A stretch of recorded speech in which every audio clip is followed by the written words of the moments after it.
Shalom, selamat berjumpa di kontekstual Bible Reading.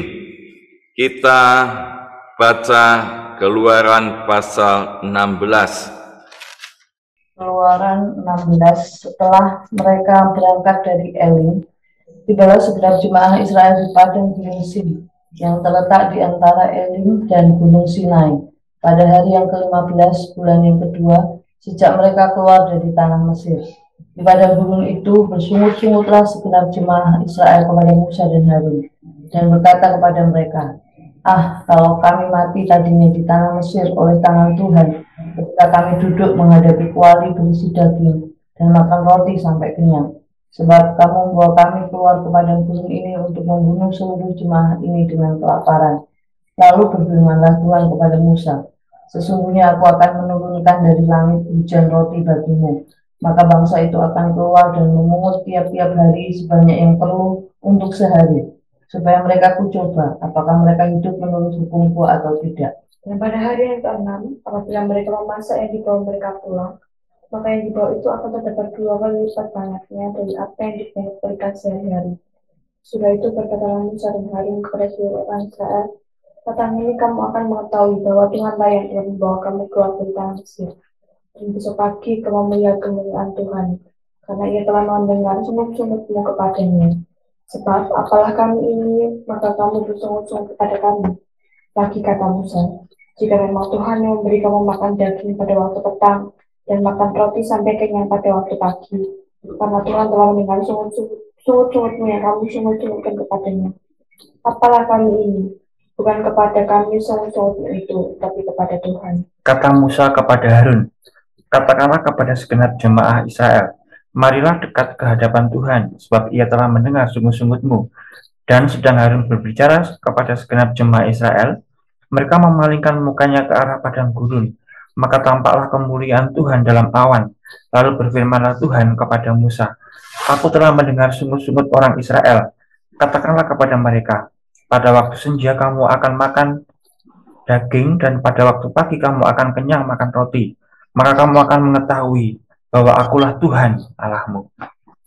Pada waktu petang datanglah berduyun-duyun burung puyuh yang menutupi perkemahan itu, dan pada waktu pagi terletaklah embun sekeliling perkemahan itu. Ketika embun itu telah menguap, tampaklah pada permukaan padang gurun sesuatu yang halus, sesuatu yang seperti sisik, halus seperti embun beku di bumi.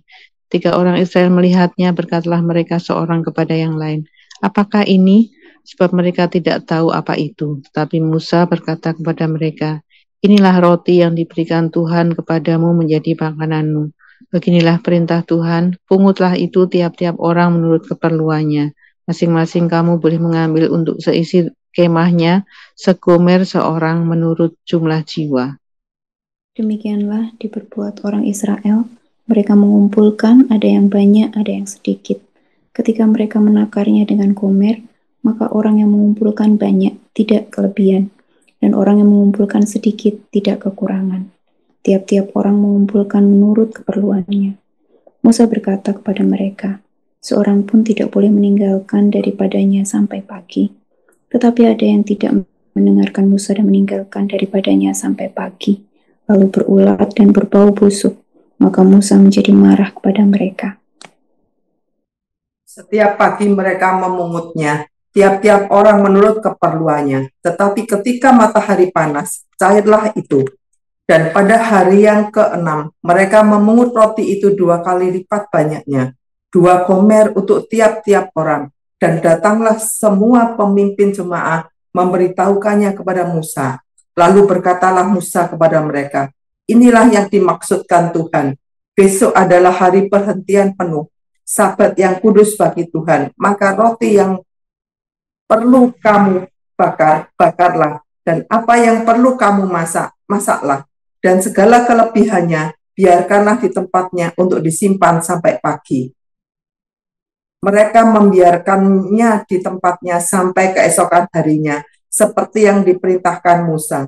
Lalu tidaklah berbau busuk dan tidak ada ulat di dalamnya. Selanjutnya kata Musa, makanlah itu pada hari ini, sebab hari ini adalah Sabat untuk Tuhan. pada hari ini tidaklah kamu mendapatnya di padang. 6 hari lamanya kamu memungutnya, tetapi pada hari yang ke-7 ada Sabat. Maka roti itu tidak ada pada hari itu. Tapi ketika pada hari ke-7 ada dari bangsa itu yang keluar memungutnya, tidaklah mereka mendapatnya. Sebab itu Tuhan berfirman kepada Musa, berapa lama lagi kamu menolak mengikuti segala perintahku dan hukumku? Perhatikanlah, Tuhan telah memberikan Sabat itu kepadamu. Itulah sebabnya pada hari ke-6 ia memberikan kepadamu roti untuk 2 hari. Tinggallah kamu di tempatmu masing-masing. Seorang pun tidak boleh keluar dari tempatnya pada hari ke-7 itu. Lalu beristirahatlah bangsa itu pada hari ke-7. Umat Israel menyebutkan namanya Mana. Warnanya putih seperti ketumbar dan rasanya seperti rasa kue madu.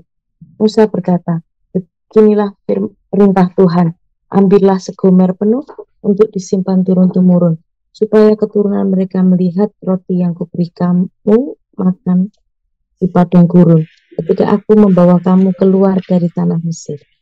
Sebab itu Musa berkata kepada Harun, ambillah sebuah buli-buli, taruhlah mana di dalamnya, segomer penuh, dan tempatkanlah itu di hadapan Tuhan untuk disimpan turun-temurun. Seperti yang diperintahkan Tuhan kepada Musa, demikianlah buli-buli itu ditempatkan Harun di hadapan tabut hukum Allah untuk disimpan. Orang Israel makan mana 40 tahun lamanya, sampai mereka tiba di tanah yang didiami orang. Mereka makan mana sampai tiba di perbatasan tanah Kanaan. Adapun segomer ialah 1/10 eva. Kita melihat satu konteks di pasal 16 ini, Allah memelihara orang Israel dengan memberikan roti mana yang turun dari langit ini. Konteks pasal 16 sebelumnya ada di pasal 15, di mana orang Israel bersungut-sungut karena tidak ada air. Ya, tidak ada air, bangsa ini bersungut-sungut, apa yang harus saya minum? Dan sekarang di pasal 16 orang Israel juga bersungut-sungut kembali, apa yang harus saya makan? Untuk minum dan makan ini menjadi satu kebutuhan dasar di piramid Abraham Maslow. Ini kebutuhan setiap manusia yang dasar adalah kebutuhan fisik, kebutuhan makan, kebutuhan minum, dan ini dialami orang Israel pada waktu itu, waktu keluar dari Mesir di padang gurun. Bisa kita bayangkan apa yang harus dimakan, maka mereka bersungut-sungut kalau tidak ada makanan akan mati. Tetapi di pasal 16 kita melihat bagaimana Allah Israel, Allah yang penuh kuasa, Allah yang bertanggung jawab kepada umatnya, memelihara umatnya untuk soal makan dan minum. Allah menyediakan sekalipun tidak masuk akal, yaitu dengan memberikan roti yang turun dari langit. Ada burung puyuh dan roti itu datang. Dan kita melihat catatannya di pasal 16 ayat yang ke-35. Orang Israel makan mana 40 tahun lamanya. Jadi bukan kebetulan kalau roti mana itu disediakan Allah turun dari langit dari hari ke hari. Ini tidak kebetulan, ini memang Tuhan yang penuh kuasa dan memberikan orang Israel 40 tahun lamanya. Dan prinsip-prinsip yang terlihat di sini kita bisa tahu bahwa Allah memelihara umat Israel, tapi kita melihat ternyata ada aturan yang diberikan oleh Tuhan, yaitu dia boleh mengambil roti itu setiap hari dan diambil dengan secukupnya, tidak kelebihan, tidak kekurangan. Yaitu di ayat yang ke-18, maka orang yang mengumpulkan banyak tidak kelebihan, dan orang yang mengumpulkan sedikit tidak kekurangan. Tiap-tiap orang mengumpulkan menurut keperluannya sendiri. Jadi ini belajar dari prinsip kecukupan, mencukupkan diri. Dan seperti doa Tuhan Yesus di dalam doanya mengajarkan pada kita, berilah makanan pada hari ini secukupnya. Jadi Tuhan sudah mendidik supaya tidak ada keserakahan dan tidak ada kerakusan untuk makan yang dari surga ini. Kita mesti pegang prinsip ini, karena kalau dia sampai lalai, dan ayat berikutnya, kalau tidak habis tidak boleh ditinggalkan, ya tidak boleh meninggalkan dari padanya sampai pagi itu. Dan kalau dia melalaikan, membuang-buang dengan sia-sia makanan yang Tuhan berikan, marahlah Musa, karena itu tidak sesuai dengan prinsip firman Tuhan. Dan yang lain, kita melihat roti mana ini setiap hari kalau tidak diambil, maka setiap hari dimakan ulat dan menjadi busuk. Tetapi pada hari yang ke-6 Allah memberikan itu 2 kali lipat. Mengapa diberikan 2 kali lipat?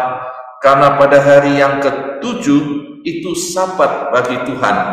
Artinya orang Israel tidak usah untuk berjerih payah pada hari Sabat, tapi mengutamakan Tuhan. 1 hari beristirahat itu untuk beribadah dan tidak usah memungut di ladang roti mana ini, karena Tuhan sudah menyediakan pada hari yang ke-6 2 kali. Dan anehnya pada hari yang ke-7 roti yang disimpan pada hari yang ke-6 itu tidak busuk, tidak ada ulat, karena Tuhan memelihara dengan jelas. Dan ini menunjukkan kemahakuasaan Tuhan. Pada waktu orang Israel beribadah dan tidak bekerja sama sekali, Tuhan tetap menyediakan roti itu.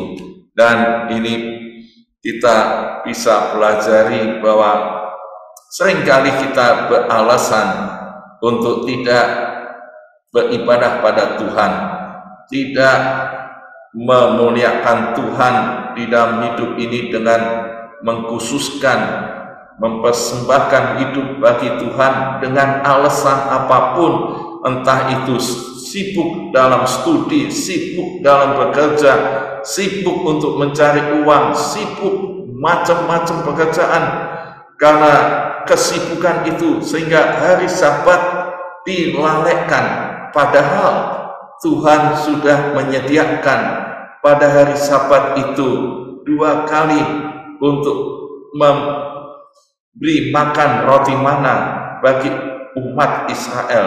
Jadi dari sini biarlah kita dapat pelajaran, jangan kita melalaikan ibadah kepada Tuhan 1 hari saja untuk mengutamakan Tuhan, melepaskan dari segala pekerjaan dan kesibukan.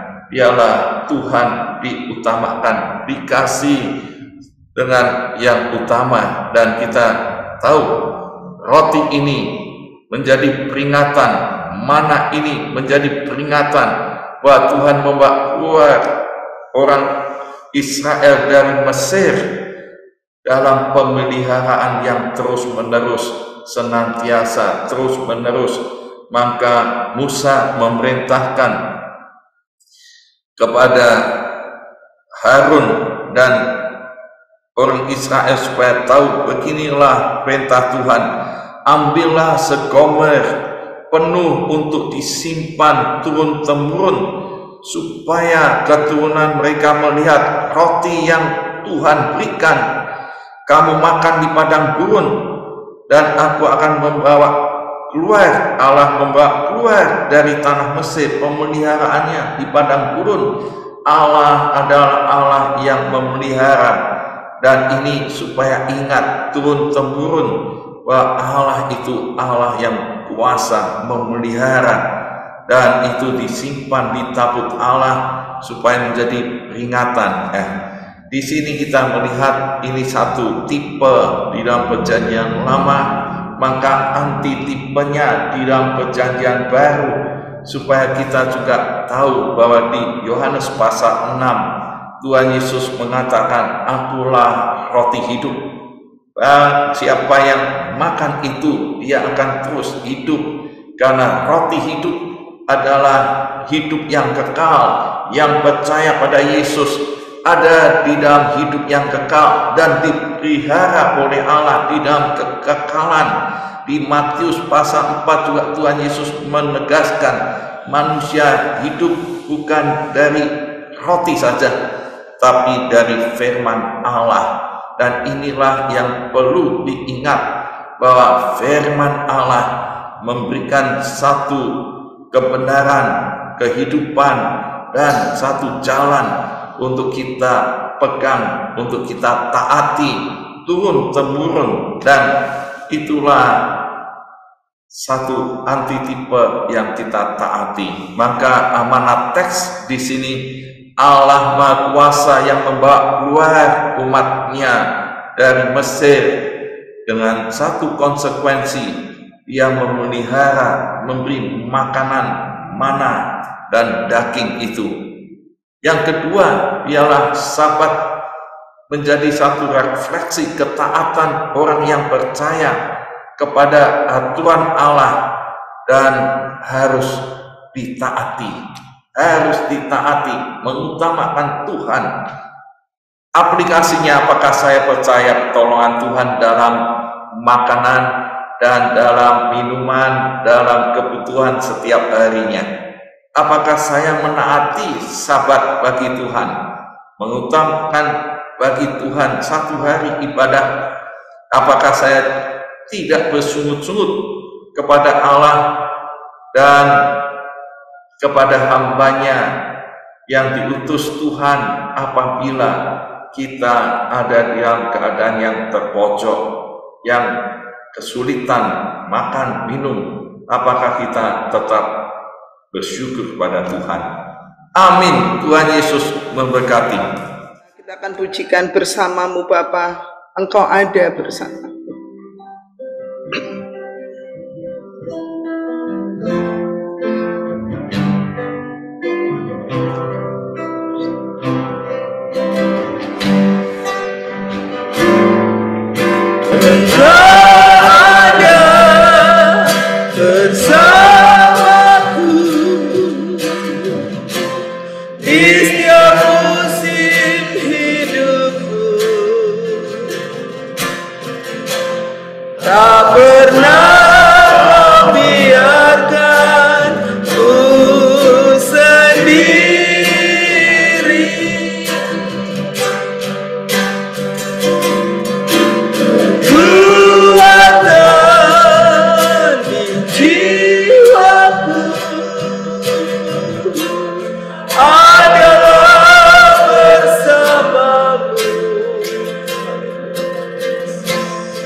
Bersamamu Bapa, bersamamu Bapa, ku lewati semua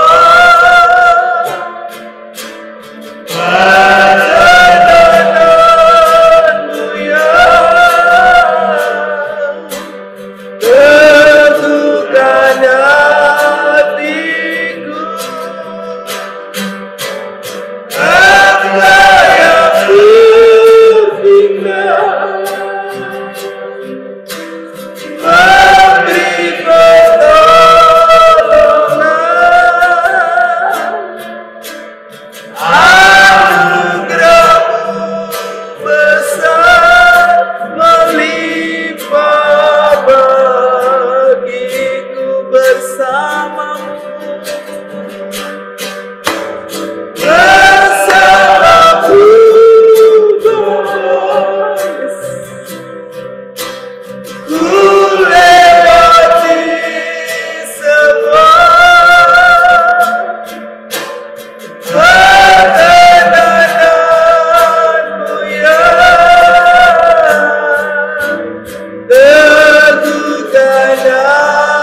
bagi kami. Haleluya, haleluya. Ya dalam terima kasih Tuhan, terima kasih.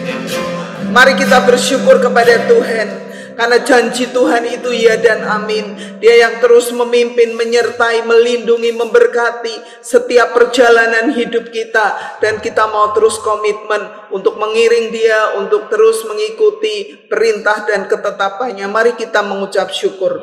Bapa Surgawi, aku bersyukur Tuhan, setiap janji-Mu bukan kepada bangsa Israel saja, tetapi Tuhan, janji Tuhan buat kami semua Israel rohani yang sudah diselamatkan. Engkau juga akan menyertai kami dengan tiang awan. Dan Tuhan, kami mengucap syukur Tuhan yang terus menuntun kami supaya kami terus hidup di dalam ketetapan Tuhan. Kami percaya bahwa tiang awan menuntun kami pada waktu siang dan malam Tuhan, untuk menerangi kami Tuhan, supaya kehidupan kami senantiasa ada di dalam terang-Mu.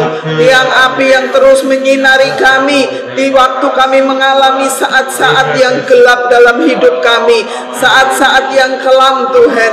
Kami percaya janji-Mu ya dan amin. Kami bersyukur karena kami memiliki Allah yang hidup di dalam Yesus Kristus. Engkau membangkitkan semangat kami, Engkau memberikan kami kemenangan untuk kami terus beriman dan memandang kepada setiap janji Tuhan, melihat Tuhan dengan fokus iman kami. Terima kasih Tuhan, terima kasih. Di dalam nama-Mu kami berdoa, kami mengucap syukur. Terima kasih, terima kasih.